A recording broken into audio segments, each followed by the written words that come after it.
americano.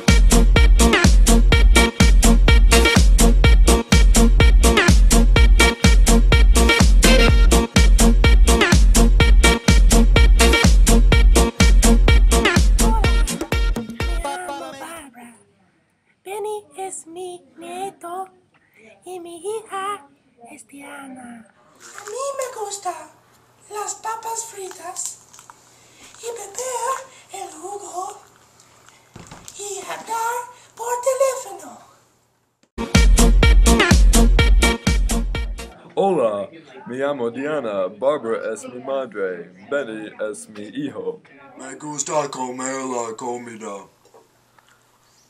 Me gusta jugar deportes. Me gusta jugar al basquetbol.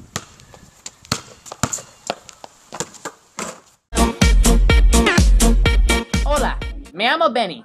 Yo soy el hijo de Diana y yo soy nieto de Barbara. A mí me gusta jugar al fútbol del americano. Benny!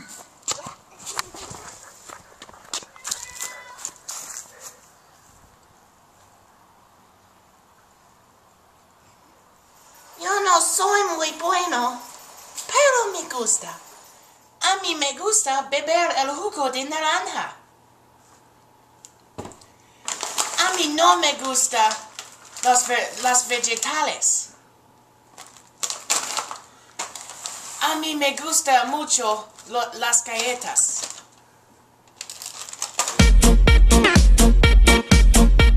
A nosotros nos gustan montar en bicicletas.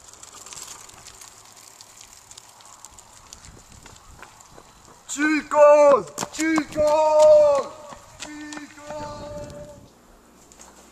A nosotros nos gustan jugar juegos de mesa.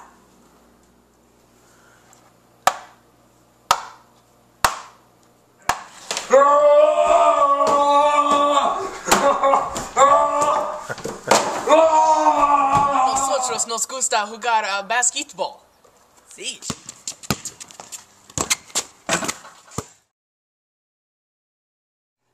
A mí me gusta y beber el jugo y montar.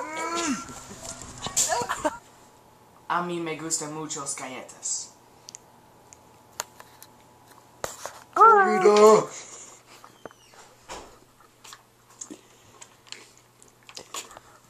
Me gusta comer la comida. I didn't even take a bite. Me gusta comer la comida.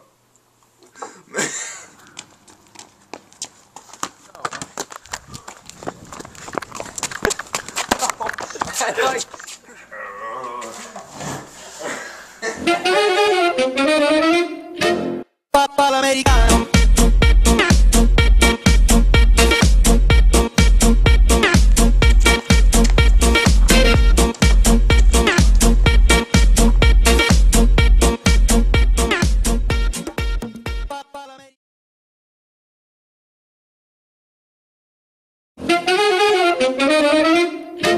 Papa l'americano.